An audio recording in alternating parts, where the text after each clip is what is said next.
Guys, eto, dito pala tayo ngayon sa ano, sa Canadian Tire, no?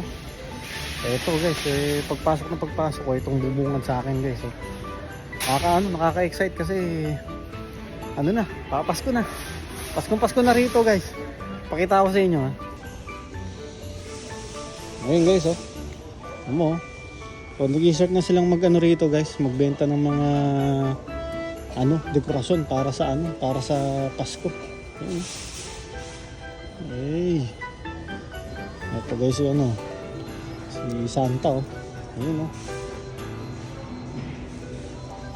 Ito pa. Lang guys, nakakatuwa lang kasi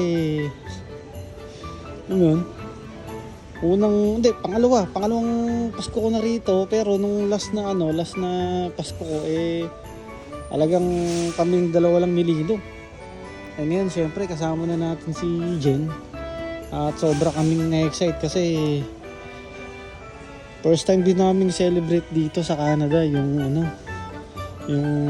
unang Pasko na magkasama kami talaga. Ayan kita nyo daming mga design na o pang dekorasyon dito guys. Ito nakakatawa. Ito. Pakita ko sa inyo. Ayan Santa tutulog diba? Ito po.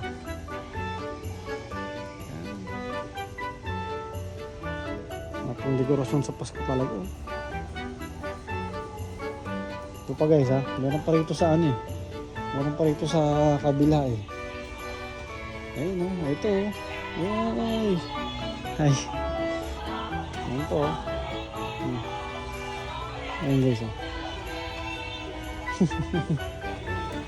excuse me ayun yeah. Pa guys ganda ng mga nyo rito ang design ay no ay ayun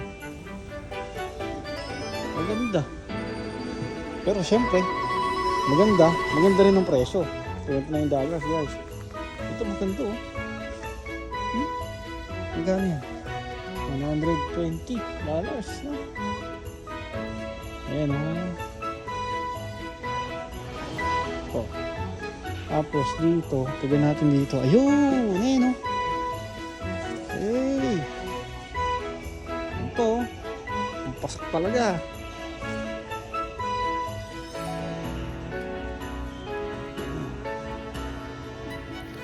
Siyempre guys, masaya pero siyempre medyo malungkot lang din kasi siyempre di natin kasama yung buong family natin, di ba? Mas maganda sana kung kasama natin yung buong pamilya natin. Guys, sa Saudi yun. Karamihan sa family namin na andon. Pero siyempre iba pa rin talaga guys iba pa rin talaga guys yung talagang kasama mo yung buong pamilya mo at sabay-sabay kayo mag-celebrate ng Pasko, di ba? Lalo yung magbabakasyon ka, mag-celebrate ka sa Pilipinas. Ay, guys, ibang-iba ang Pasko sa Pilipinas. Alam niyo naman 'yan, di ba?